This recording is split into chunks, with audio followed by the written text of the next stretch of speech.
आज हम chemical equilibrium को फटाफट निपटाएंगे। सारी थ्योरी बताऊंगा, बिल्कुल एक एक पॉइंट। इतनी थ्योरी बता दूंगा कि आपका कोई भी जेई मेन नीट या फिर मान लो एडवांस तो कहेंगे नहीं, बिकॉज वो तो मल्टीपल कंसेप्ट मिक्स करके सवाल देता है। जेई मेन और नीट के सारे सवाल इस थ्योरी से निकल जाएंगे। तो आओ शुरुआत करते हैं। हम पढ़ेंगे केमिकल इक्विलिब्रियम का पार्ट 1, केमिकल इक्विलिब्रियम। तो सबसे पहले इक्विलिब्रियम की चर्चा करते हुए मैं आपको बताता हूँ रिवर्सिबल रिएक्शन क्या होती है। तो रिवर्सिबल रिएक्शन वो सी रिएक्शन होती है जो कि फॉरवर्ड भी चलती है और साथ ही साथ बैकवर्ड भी चलती है। मतलब कोई रिएक्शन हो रही है, वो फॉरवर्ड भी चलेगी, प्रोडक्ट बनेगी, एंड साथ ही साथ प्रोडक्ट से रिएक्टेंट पे भी उसका लेना देना हो रहा होगा। For example N2 + 3H2 gives 2NH3। ये रिएक्शन रिवर्सिबल है। कब रिवर्सिबल है? जब मैं इसे क्लोज कंटेनर में करूँगा। ऐसा क्यों? अगर मैं इसे ओपन में करूँगा तो प्रोडक्ट बन के निकल जाएगा, वापस इसमें कन्वर्ट नहीं होगा। तो एक क्लोज कंटेनर में ये रिएक्शन क्या है? रिवर्सिबल है। रिवर्सिबल रिएक्शन क्या होती है? बाई डायरेक्शनल, फॉरवर्ड भी चलेगी, बैकवर्ड भी चलेगी। क्या करेगी? अगर रिएक्शन चले जा रही है मतलब वो कभी ख़त्म नहीं होगी, तो मैं ये कह सकता हूँ उसे इनफाइनाइट टाइम लगेगा ख़त्म होने में। सो रिवर्सिबल रिएक्शन के कुछ पॉइंट्स हैं, लिखो। Proceed in both forward as well as backward direction, known as bidirectional reaction, takes infinite time, and इसी रिएक्शन के लिए हमारा इक्विलिब्रियम डिफाइंड होता है। Equilibrium is defined for reversible reaction. Example ये रहा। एक और एग्जांपल मैं आपको बता सकता हूँ, ionisation of weak acid weak base. Weak acid और वीक बेस को हम जब पानी में डालेंगे, मतलब आयनाइज करेंगे, तो जो रिएक्शन उनकी होती है आयंस में टूटना, फिर वापस वीक एसिड या वीक बेस बनना, उसे भी हम क्या कहते हैं? Reversible reaction. फॉर एग्जांपल अगर मैं वीक बेस ले लूँ, क्या ले, NH4 वैसे ले ले, एक वीक बेस है, वो आयनाइज हो रहा है NH4+ में और OH माइनस में, NH4+ में और OH माइनस में। तो ये रिएक्शन में क्या होगी? रिवर्सिबल रिएक्शन होगी। एक और हम एग्जांपल लेते हैं, वीक एसिड में क्या लेंगे हम? कौन सा एसिड वो ले लेते हैं, कार्बोक्सिलिक एसिड। हाँ, CH3COOH। ये CH3COOH एसिटिक एसिड है। ये किस में टूट रहा है? CH3OO- और H+ में। तो ये inter conversion reaction weak acid की, मतलब आयनाइजेशन ऑफ वीक एसिड, ये भी एक रिवर्सिबल रिएक्शन का एग्जाम्पल है। अगला एग्जाम्पल होता है neutralisation of strong acid weak base strong acid, या फिर वीक एसिड वीक बेस। इन तीनों में से कोई भी न्यूट्रलाइजेशन लोगे वो भी एक रिवर्सिबल रिएक्शन होगी। आओ अब इक्विलिब्रियम पे बात करते हैं। इक्विलिब्रियम होता क्या है? इक्विलिब्रियम एक ऐसी स्टेट है किसी सिस्टम की जिसमें जो उसकी प्रॉपर्टीज़ होती है, लाइक टेम्परेचर, प्रेशर, कंसंट्रेशन या फिर वगैरह वगैरह, जितनी भी ऐसी प्रॉपर्टीज़ है वो चेंज नहीं होगी, चाहे समय जितना हो जाए। जब इक्विलिब्रियम अचीव हो जाए उस सिस्टम में, तो ये जो मैंने प्रॉपर्टीज़ बताई, जैसे टेम्परेचर हो गया, प्रेशर हो गया, और क्या कहते हैं, कंसंट्रेशन हो गई उस सिस्टम की, वो चेंज नहीं होगी। उसी स्टेट को हम क्या कहते हैं? Equilibrium state of A system कहेंगे। अब आती है बात, थोड़ा फिजिकल इक्विलिब्रियम की थ्योरी है, उसके कभी कभार क्वेश्चन आ जाते हैं थ्योरी वाले, वो पढ़ लेते हैं। फिजिकल इक्विलिब्रियम का पहला एग्जांपल देता हूँ मैं आपको, सॉलिड लिक्विड इक्विलिब्रियम। सॉलिड से लिक्विड, लिक्विड से सॉलिड चेंज हो रहा है, तो इसमें इस इक्विलिब्रियम में क्या होगा? रेट ऑफ मेल्टिंग, क्योंकि सॉलिड से लिक्विड बन रहा है तो मेल्ट हो रहा है, और लिक्विड से सॉलिड बन रहा है फ्रीजिंग, तो रेट ऑफ मेल्टिंग बराबर रेट ऑफ फ्रीजिंग। ये हो गया हमारा सॉलिड लिक्विड इक्विलिब्रियम। सेकंड हमारा फिजिकल इक्विलिब्रियम में आएगा लिक्विड वेपर इक्विलिब्रियम। लिक्विड से वेपर जा रहा है तो क्या हो रहा है? वेपराइजेशन, और वेपर से लिक्विड हो रहा है तो मतलब कंडेंसेशन। इसमें क्या होगा हमारा? रेट ऑफ वेपराइजेशन बराबर रेट ऑफ कंडेंसेशन। इसमें क्या होता है, जैसे कि हम हाई एल्टीट्यूड पे जाते हैं तो हमारा बॉइलिंग पॉइंट कम होता है, मतलब इससे इफेक्टेड होगा ये जो हमारा वेपराइजेशन वगैरह है, वो एल्टीट्यूड पे डिपेंड करता है। हमारा थर्ड फिजिकल इक्विलिब्रियम का एग्जांपल, सॉलिड से वेपर। एग्जांपल ले लेते हैं I2 का। I2 सॉलिड से I2 गैस बन रही है, तो रेट ऑफ सब्लिमेशन बराबर रेट ऑफ डिकम्पोजिशन। ये हो गया हमारा सॉलिड वेपर इक्विलिब्रियम का एग्जांपल। एक और होता है हमारा सॉलिड इन लिक्विड। जैसे कि मैं पानी में चीनी घोल रहा हूँ, तो कुछ जब ये सैचुरेटेड हो जाएगी, तो जब मैं उसके बाद चीनी घोलूँगा, वो क्रिस्टल की फॉर्म में घुल तो जाएगी, मैं उसके बाद चीनी डालूंगा, बट उसी समय नीचे एक क्रिस्टल और आ जाएगा चीनी का, तो इसमें मैं बोलूँगा रेट ऑफ डिसोल्यूशन बराबर रेट ऑफ क्रिस्टलाइजेशन। ठीक है। ये हो गया हमारा फिजिकल इक्विलिब्रियम की थ्योरी थोड़ी सी थी कंप्लीट। अब हम वापस आ जाते हैं अपने चैप्टर केमिकल इक्विलिब्रियम पे। केमिकल इक्विलिब्रियम स्टार्ट करने से पहले आपको हल्का सा बता दूं लॉ ऑफ मास एक्शन क्या होता है। मान लो ए गिव्स प्रोडक्ट, ए ने प्रोडक्ट दिया, ये कोई रिएक्शन है, तो मैं इसका रेट ऑफ रिएक्शन क्या लिखूंगा, R proportional to concentration of A, means R बराबर के इंटू ए। ये के क्या होगा हमारे पास, रेट कांस्टेंट, के क्या होगा, रेट कांस्टेंट। अब मेरे पास मान लो एक रिएक्शन है, तो मैं उसका रेट कैसे लिखूंगा। मान लो मेरे पास एक रिएक्शन है A plus B gives product, तो मैं इसका रेट कैसे लिखूंगा, आर प्रोपोर्शनल टू ए का पावर और इसका कोफिशिएंट इसकी पावर में चिपका दो, इनटू बी की कंसंट्रेशन एंड इसका कोफिशिएंट इसकी पावर में चिपका दो। ये होगा हमारा रेट का, प्रोपोर्शनलिटी हटेगी तो के आ जाएगा, के क्या होगा हमारे पास, रेट कांस्टेंट। ये हो गया थोड़ा सा मास लॉ का कंसेप्ट। अब इक्विलिब्रियम वाली एक रिएक्शन लिख लेते हैं। इक्विलिब्रियम में क्या होता है, A plus B equilibrium with C plus D, ये एक रिएक्शन में। तो इक्विलिब्रियम में क्या होगा, रेट ऑफ फॉरवर्ड रिएक्शन, ये फॉरवर्ड रिएक्शन है, यहाँ से यहाँ जा रही है और यहाँ से यहाँ जा रही है, बैकवर्ड है, तो रेट ऑफ फॉरवर्ड बराबर रेट ऑफ बैकवर्ड होगा हमारा इक्विलिब्रियम में। At equilibrium rate of forward reaction बराबर रेट ऑफ बैकवर्ड रिएक्शन। अब कुछ ग्राफिकल रिप्रेजेंटेशन के डायरेक्ट क्वेश्चन आ जाते हैं जेईई मेन और नीट जैसे एग्जाम में। हम उसको देखते हैं कि इक्विलिब्रियम को मैं ग्राफिकली कैसे दिखा सकता हूँ। कोई ग्राफ दे देंगे और आपसे पूछेंगे which of the following graph represent the state of equilibrium. तो पहला ग्राफ आपके सामने ऐसा कुछ बना सकता हूँ मैं कि मान लो इस एक्सिस पे हमारा रेट और इस एक्सिस पे हमारा टाइम। यहाँ से मेरा रेट प्रोडक्ट रिएक्टेंट स्टार्ट हुआ और कुछ समय बाद इसका रेट कांस्टेंट, और यहाँ से मेरा प्रोडक्ट का फॉर्मेशन स्टार्ट हुआ कुछ समय बाद ये भी कांस्टेंट। ये रेट ऑफ फॉरवर्ड है, ये रेट ऑफ बैकवर्ड है। कुछ टाइम के बाद, इस टाइम के बाद, ये कौन सा टाइम होगा, टाइम बराबर इक्विलिब्रियम वाला टाइम।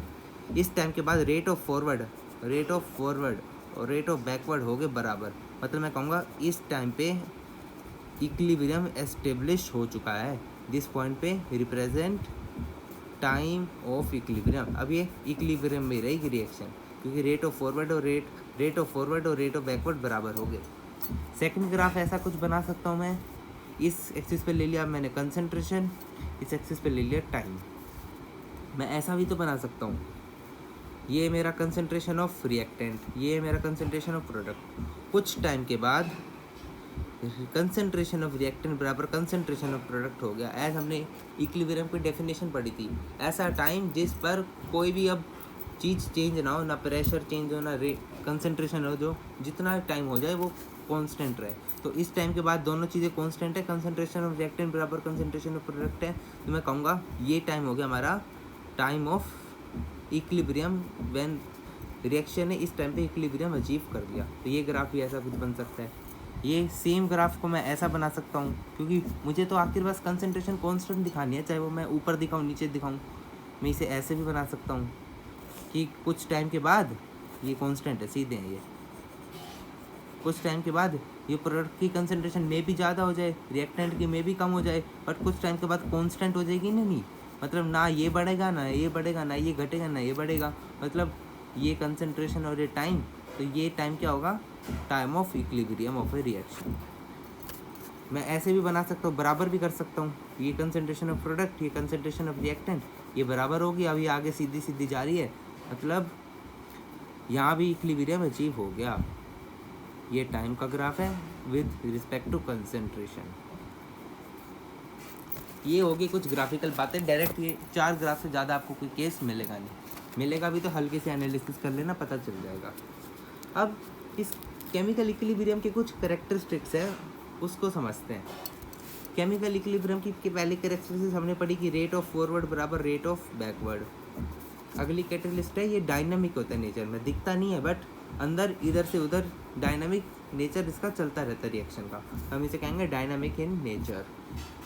थर्ड, अगर मैं इस इक्विलिब्रियम आ जाए और मैं इसमें कैटेलिस्ट डाल दूँ, कैटेलिस्ट की औकात नहीं इक्विलिब्रियम को बिगाड़ सके। कैटेलिस्ट हमेशा तब काम करता है जब रिएक्शन बिल्कुल इनिशियल स्टेज में होती है। कैटेलिस्ट का काम होता है रिएक्शन को जल्दी कराना। जल्दी कराने के पर्पज़ से वो क्या करता है, हर एक रिएक्शन को कंप्लीट होने में एक एक्टिवेशन एनर्जी का बैरियर पार करना पड़ता है।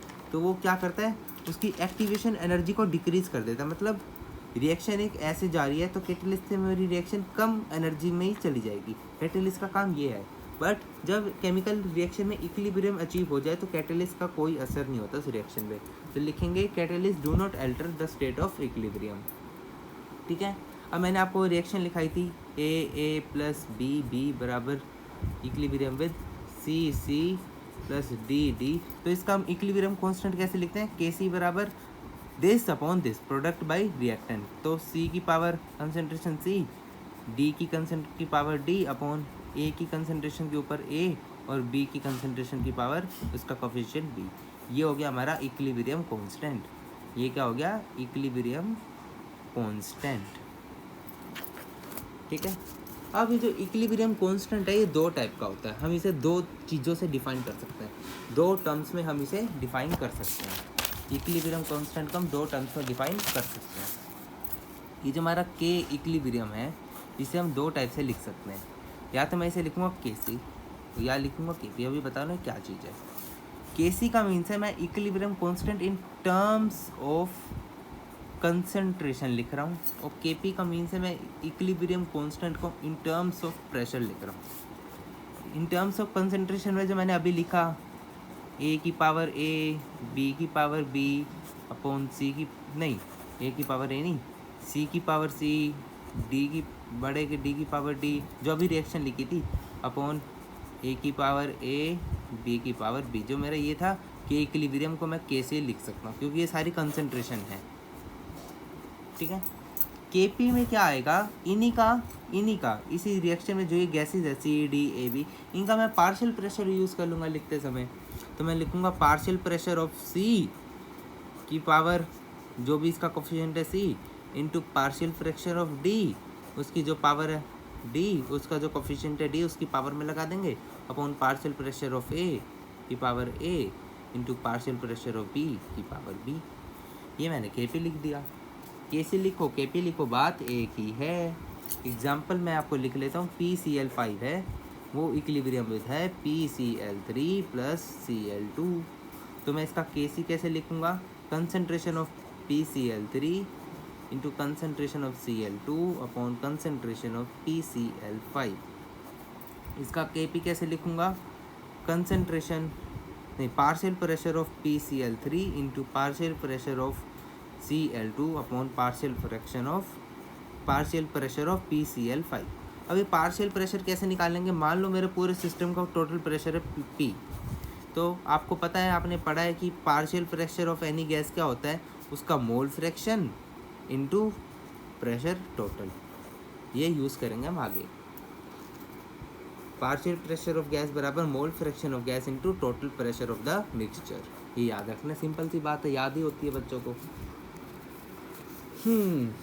अब एक रिलेशन होता है के पी के सी का, उसकी डेरिवेशन मुझे कोई काम की नहीं है क्योंकि हम रिवीजन कर रहे हैं, वन शॉट कर रहे हैं, बहुत शॉर्ट में सारी समरी डील कर रहे हैं। तो मैं आपको डायरेक्ट रिलेशन बता रहा हूँ। ये होगा के पी बराबर के सी इंटू डेल आर टी की पावर डेल्टा एन। ठीक है, डेल्टा एन जी बोल दो। ये डेल्टा एन जी क्या है? Moles change, moles in gaseous moles in product minus gaseous moles in reactant. जैसे हम थर्मोडायनामिक्स में डेल्टा एन जी वाला वो लिखते थे ना, वर्क बराबर this plus delta N g R T, delta U बराबर delta H plus delta N g R T, वही वाला डेल्टा एन जी है। Number of moles of gaseous product of नहीं number of gaseous moles of product minus number of gaseous moles of reactant बराबर delta N g. अब यहाँ से हम क्या एनालिसिस कर सकते हैं? अगर हमारा डेल्टा एन जी बराबर 0 हो जाए, अगर आर टी की पावर 0 1, मतलब के पी क्या हो जाएगा? के पी बराबर के सी हो जाएगा, डेल्टा एन जी 0 है तो। अगर डेल्टा एन जी पॉजिटिव है मतलब ग्रेटर देन 0 है, तो ऑफकोर्स अगर दिस इंटू दिस है तभी ये है, मतलब हमारा के पी इज़ ग्रेटर देन के सी। और अगर मेरा डेल्टा एन जी नेगेटिव है, अगर ये नेगेटिव है तो के सी ज़्यादा बड़ा होगा के पी से। ये आपको डायरेक्ट वैल्यू धर के देखना, आपको दिख जाएगा, मैथमेटिकली टर्म है, आराम से दिख जाएगी कि कौन ज़्यादा कौन कम, इसकी पावर पे डिपेंड कैसे कर रहा है। तो इसमें के सी क्या हो जाएगा? Greater than K P. जब delta N G negative, delta N G positive तो के पी ग्रेटर देन के सी, और 0 है तो दोनों बराबर हैं। अब आते हैं होमोजीनियस इक्विलिब्रियम। होमोजीनियस इक्विलिब्रियम मतलब कोई रिएक्शन में सारे जितने भी A B C D are है रिएक्टेंट प्रोडक्ट जितने भी है, अगर वो सेम फेज में मतलब सारे गैसियस है या फिर सारे लिक्विड है या फिर सारे सॉलिड हैं, अगर सारे सेम स्टेट पे है तो हम उसे बोलेंगे होमोजीनियस इक्विलिब्रियम। और दो या दो से ज़्यादा अलग अलग स्टेट है तो उसे हम बोलेंगे हेट्रोजीनियस इक्विलिब्रियम। होमोजीनियस इक्विलिब्रियम का एग्जांपल N2+3H2 = 2NH3। ये भी गैस है, ये भी गैस है, ये भी गैस है, ये हो गया होमोजीनियस। हेट्रोजीनियस का मैं आपको एग्जांपल दूँ, C solid plus H2O gas reaction क्या बनेगा, carbon monoxide plus H2 gas. ये गैस, ये गैस, ये सॉलिड, ये गैस, हो गया ना पंगा, दो अलग अलग आ गए। तो ये हेट्रोजीनियस इक्विलिब्रियम का एग्जांपल है। ठीक है, अब एक इम्पोर्टेंट बात, हेट्रोजीनियस इक्विलिब्रियम में जैसे कि मैंने अभी आपको एग्जांपल लिया, C solid plus H2O gas बराबर CO प्लस H2 गैस, ये एक रिएक्शन है इक्विलिब्रियम। तो जब हम इसका केसी लिखते हैं ना, तो हम कभी भी प्योर सॉलिड या फिर प्योर लिक्विड को इसकी केसी की टर्म में नहीं लिखेंगे। जो हम प्रोडक्ट बाय रिएक्टेंट केसी लिखते हैं या फिर प्रोडक्ट बाय रिएक्टेंट केपी लिखते हैं, तो उसमें हम प्योर नेचर, जैसे कि सॉलिड आ गया, अगर मान लो कोई रिएक्शन में लिक्विड भी आता तो हम उसे नीचे नहीं लिखते, या फिर जा भी इधर आ गया तो हम इसे ऊपर नहीं लिखते। तो हम इसमें क्या लिखेंगे, concentration of CO concentration of H2 अपन इसे करेंगे निगलेक्ट, इसे लिखेंगे सिर्फ।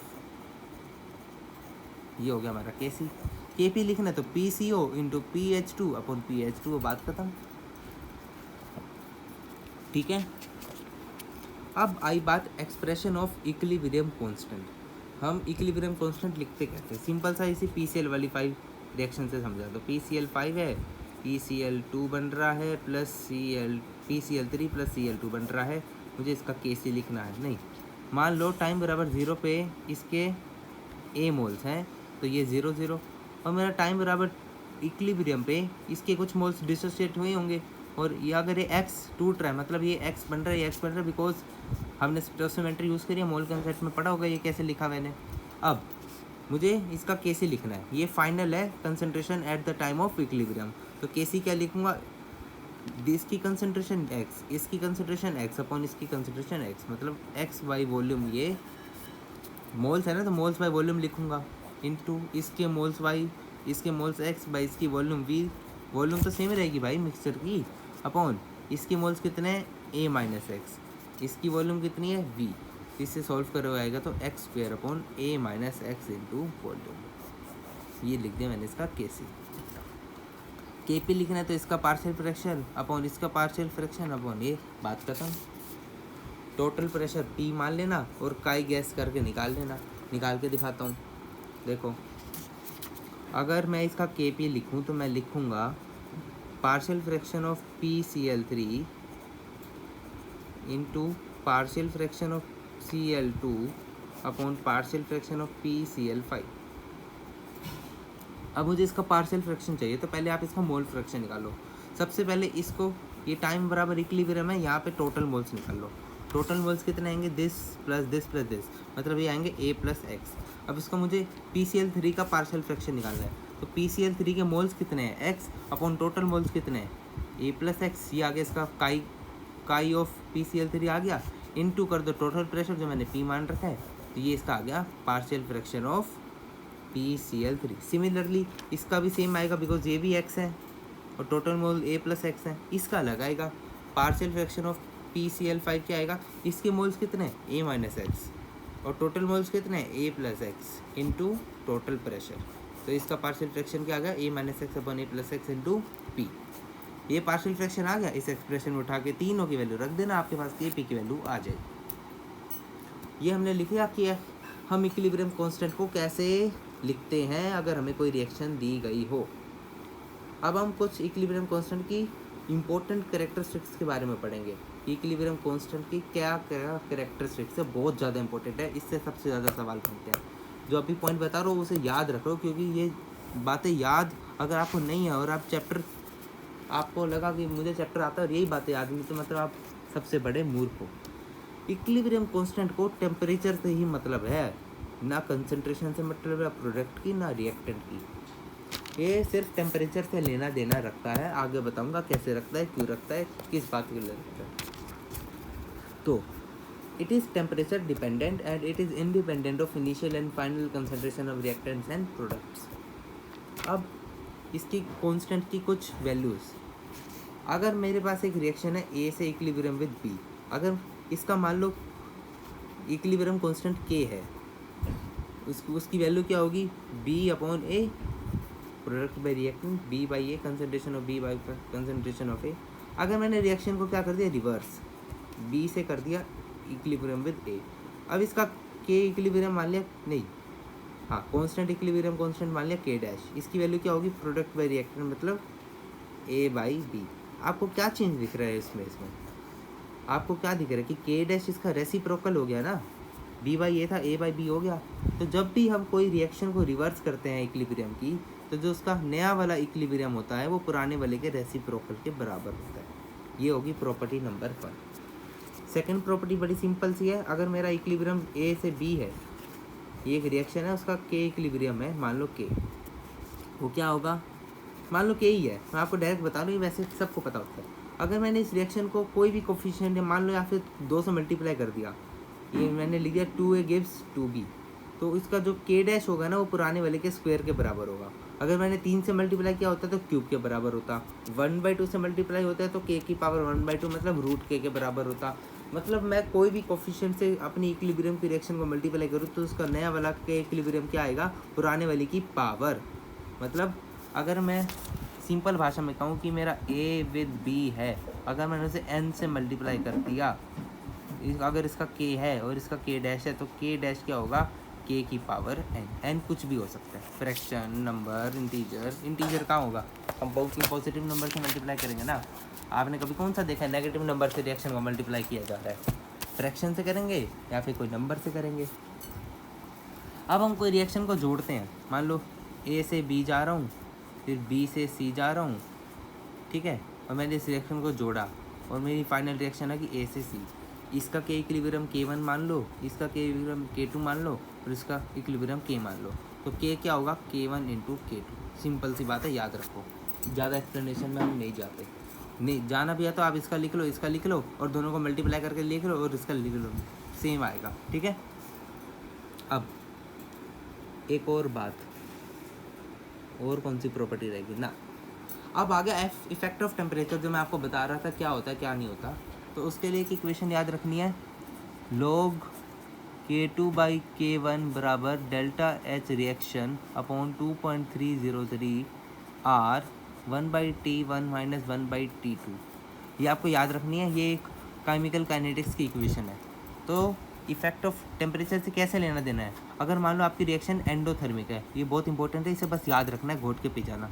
अगर आपकी रिएक्शन एंडोथर्मिक है मतलब डेल्टा एच इसका पॉजिटिव है, अगर आपकी रिएक्शन एंडोथर्मिक पे डेल्टा एच पॉजिटिव आ जाए तो जब आप टेम्परेचर बढ़ाओगे तो आपका के इक्विलिब्रियम भी बढ़ेगा। यहाँ पे K2 क्या है, इक्विलिब्रियम कांस्टेंट है टेम्परेचर T2, अगर यहाँ पे T2 ग्रेटर देन मैं T1 ले रहा हूँ, ठीक है, इस केस में मैं T2 को T1 से बड़ा ले रहा हूँ, तो K2 क्या है, इक्विलिब्रियम कांस्टेंट है टेम्परेचर T2, K1 है इक्विलिब्रियम कांस्टेंट है टेम्परेचर T1। अगर मेरी रिएक्शन एंडोथर्मिक है मतलब डेल्टा एच पॉजिटिव है, तो मैं टेम्परेचर बढ़ाऊंगा तो मेरा इक्विलिब्रियम कांस्टेंट बढ़ेगा, टेम्परेचर घटाऊंगा तो इक्विलिब्रियम कांस्टेंट घटेगा, एंडोथर्मिक के लिए डेल्टा एच पॉजिटिव के लिए, ठीक है।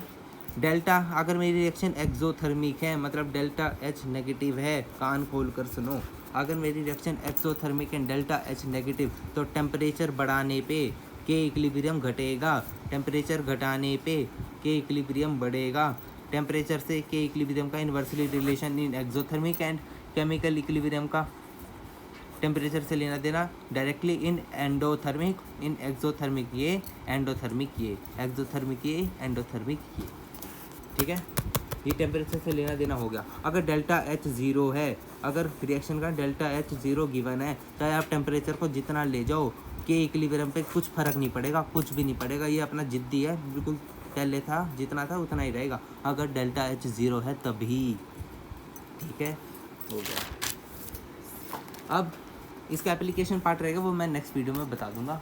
बस part 1 chemical equilibrium finished here. अब बिल्कुल थोड़ा सा रह गया, इफेक्ट ऑफ इक्विलिब्रियम कांस्टेंट रह गया एंड हमारा ली चार्ट लेयर प्रिंसिपल रह गया। बिल्कुल 2 पेज का काम है, मैंने आपको 70-80% चैप्टर करा दिया सिर्फ 25 मिनट में। Okay bye.